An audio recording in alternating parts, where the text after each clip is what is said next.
च्या घाटमाथ्यावर गेल्या आठवड्यापूर्वी मोठ्या प्रमाणावर पाऊस पडला आणि या पावसामुळे अनेक ठिकाणी दरडी कोसळल्याच्या घटना आपण पाहिल्या असतील. आता मी अशाच ठिकाणी आलेलो आहे. खरं तर पुण्याच्या भोर तालुक्यातील दुर्गम असणारे हिरडेस मावळ खोऱ्यातील हे निवंगण गाव आहे आणि या निवंगण गावामध्ये पाहिलं तर अशा पद्धतीने डोंगराला जे आहेत त्या तडे जे आहेत ते गेलेले पाहायला मिळतात. साधारणतः 300 मीटरपर्यंत हे डोंगराला तडे जे आहेत ते गेलेले आहेत. त्यामुळं या गावातील नागरिक जे आहेत ते एकूणच भयभीत झालेला आपल्याला दिसत आहेत. खरं तर या डोंगराखाली पाहिलं तर जवळपास 70 ते 80 कुटुंब या गावामध्ये राहतात आणि या संपूर्ण गावावर खरं तर सध्या भीतीचं वातावरण असल्याचं आपल्याला पाहायला मिळते. कारण माळीण सदृश्य परिस्थिती होती की काय अशी परिस्थिती या गावामध्ये निर्माण झालेली आहे. मी पुन्हा एकदा तुम्हाला दृश्य दाखवतो की कशा पद्धतीने हे जमिनीला मोठ्या प्रमाणावर या ठिकाणी तडे गेलेले आहेत आणि या गेलेल्या तड्यांमुळे खरं तर नागरिक जे आहेत ते भयभीत झालेले पाहायला मिळतात.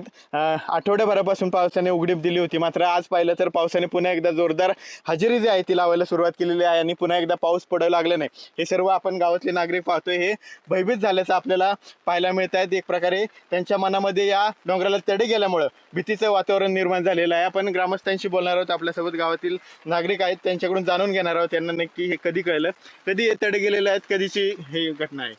गेल्या 10-12 दिवसापूर्वी जी अतिवृष्टी झाली त्या अतिवृष्टीमध्ये मला वाटते 12 दिवस झाले असेल कंप्लीट. 12 दिवसापूर्वी रात्री 10:30 ते 11च्या दरम्यान आमचे शेजारीच घरं आहेत, त्याच्यामध्ये 10:30-11च्या दरम्यान रात्री जोरात आवाज आला. याच ठिकाणी असं वाटलं की भूकंप झाला आणि नागरिकांच्या मध्ये भीतीचे वातावरण पसरले. पण रात्रीचं कुठं जायचं बाहेर म्हणून सकाळी आम्ही ग्रामस्थ म्हणून सर्वजण आलो याच ठिकाणी आणि त्याची पाहणी केली तर जवळजवळ असे तडे 10-10 फुटावरती असे 3 ते 4 जागे गेलेले आहेत या डोंगराला पूर्ण. आणि त्याच्यानंतर आमच्या पूर्ण मी गावाची एक सरपंच म्हणून गावाची जबाबदारी म्हणून मी त्या ठिकाणी गाववाल्यांना जमा करून याच ठिकाणी आम्ही निर्णय घेतला की आपल्याकडे याची तातडीने काहीतरी शासनाने सोय केली पाहिजे. ह्या हिशोबाने आम्ही सर्वजण एकत्र जमलो होतो. त्याच्यानंतर तुम्हाला कळवलं. शासनाचं कोण आलंय का, प्रशासनाच्या अधिकाऱ्यांनी पाणी वगैरे केली का तुमच्या बागेची? बघा, शासनाबद्दल जर बोलायचं म्हटलं तर काल एवढ्या दिवसातून भोरचे BDO साहेब आले होते. त्याच्यानंतर त्यांच्या अगोदर आदल्या दिवशी मला वाटतंय या ग्रामपंचायतचे अधिकारी ग्रामसेवक आले होते आणि कृषी अधिकारी आले होते, ते आले होते याच ठिकाणी आणि तलाठी भाऊसाहेब आले होते. बरं, त्यांनी नोटीस वगैरे तुम्हाला दिल्यात? तुमचं म्हणणं होतं की नोटीस सुद्धा त्यांनी म्हणजे जबाबदारी झटकण्याचा प्रयत्न केला नोटीस मार्फत. कशा प्रकारचे नोटीस आहेत, काय नोटीस मध्ये उल्लेख आहे? नोटीस हे बघा, हे असे नोटीस दिलेले आहेत. आता हे नोटीस म्हणजे आमच्या गाववाल्यांची मस्करी केल्यासारखंच नोटीस दिलेलं आहे. आमची जवळजवळ हा जो गाव आहे ह्या गावाच्या भोवतीने 4 साईडनी डोंगर आहे, तुम्ही पाहिलं असेल. आणि ह्या डोंगराच्या ज्या छोट्या छोट्या ओढे आहेत त्या ओढ्याला पूर्ण शेती आहे आणि ती शेती त्या अतिवृष्टीमध्ये पूर्ण 100% वाहून गेलेली आहे. त्यामुळे ते प्रकरण करायसाठी गाववाले बोरला गेले होते आणि बोरला गेले असताना त्यांना त्या ठिकाणी हे नोटीस दिलेत. आणि मग ही नोटीस द्यायची होती तर आमच्या गावाला इथं याच ठिकाणी आज जबाबदारी व्यक्ती म्हणून तालुक्याचे तहसीलदार साहेब असतील, त्यांची जबाबदारी होती याच ठिकाणी येऊन नोटीस द्यायची किंवा मार्गदर्शन करायचं, लोकांना सूचना द्यायच्या, त्यांची जबाबदारी होती. त्याच्यानंतर लोकप्रतिनिधी असतील या तालुक्याचे, त्यांची जबाबदारी होती. याच ठिकाणी जवळजवळ 10 ते 12 किलोमीटर अंतरावरती आले आणि त्या कंकवाडी त्या ठिकाणी परत माघारी गेलेत, त्यांची जबाबदारी होती. मग आमचं गाव फक्त का मतदान आणि राजकारणापुरतं आहे का, हा प्रश्न आम्हाला सर्वसामान्य जनतेला आमच्या ग्रामस्थांना पडलेला आहे. त्यांची जबाबदारी होती इथे येऊन विचारपूस करण्याची. आज आमचे कालपासून जवळजवळ गाववाले ह्या गावातून आपल्या पोटासाठी आपल्या कुटुंबासाठी 30 ते 35 40 किलोमीटर बोर सारख्या ठिकाणी लावण्यासाठी 4 5 गाड्या याच ठिकाणी भरून जात आहेत. कालपर्यंत वाट पाहिली आम्ही शासनाची. काल BDO साहेब आलते तेव्हा नव्हते, कारण का दिवसभर लोक होती. BDO साहेब दुपारच्या दरम्यान 3-4च्या दरम्यान आलेत आणि तेव्हा लोक नव्हती. तरी पण आम्ही बऱ्यापैकी 50-50-100 लोक होती, तेवढ्यावरती आम्हाला त्यांनी मार्गदर्शन केलं BDO साहेबांनी. हे आम्ही काही नाकारत नाही, पण त्यांची जबाबदारी आहे, तहसीलदार साहेबांची, लोकप्रतिनिधींची, सर्वांची जबाबदारी आहे याच ठिकाणी सूचना येऊन देणं किंवा योग्य ठिकाणी तुम्ही काहीतरी करा, निर्णय घ्या.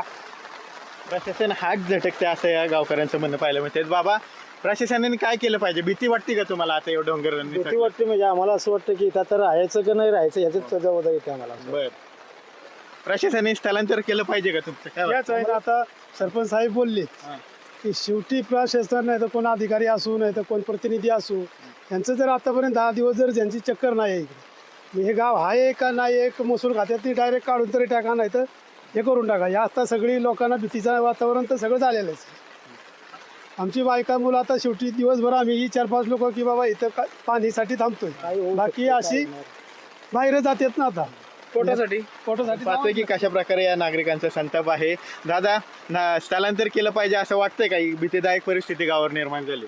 त्या आम्हाला असं वाटतं की आमचं पुनर्वसन हे झालं पाहिजे. आमचं गुरु ढोर पोर बाळ हे इथं जगावं कसं राहावं कसं त्याच्याकरता आम्हाला ही आमची अपेक्षा आहे ही आम्हाला करावी. दादा भीती वाटते का? आता एवढं डोंगर फाटलाय जवळपास 300 मीटर पर्यंत गावावर तडे गेलेत. भीती वाटते का? आज असं वाटतंय की आज 5 जण आम्ही इथं राखण करतो याची. आज आमचा गाव 6 ते 7 गाड्या भरून खाली बोरमध्ये गेल्यात भाताची लावणी करण्यासाठी.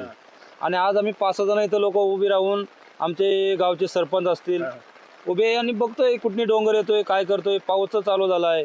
आता काय करणार आम्ही आता पुढे याच्या पुढे. आपण पाहतोय की या नागरिकांमध्ये कशा प्रकारची भीतीचं वातावरण आहे. खरं तर पाऊस जो आहे तो आठवड्याभरापासून थांबलेला होता मात्र सकाळपासून पुन्हा एकदा पावसाने जोरदार सुरुवात केलेली आहे. आणि मी पुन्हा एकदा कॅमेरामॅनला विनंती करतो की त्यांनी ही भेग दाखवावी.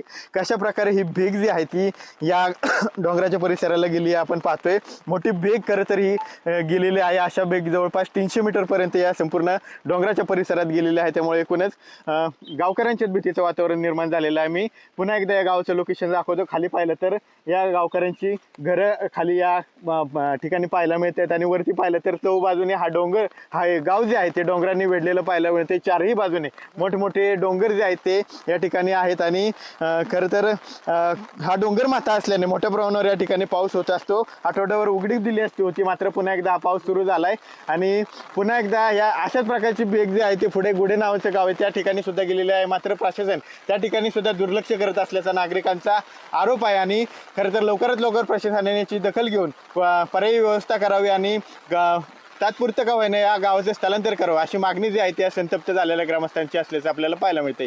कॅमेरा पर्सन किरण आंबेकेसह विनय जगताप, TV9 मराठी, भोर, पुणे.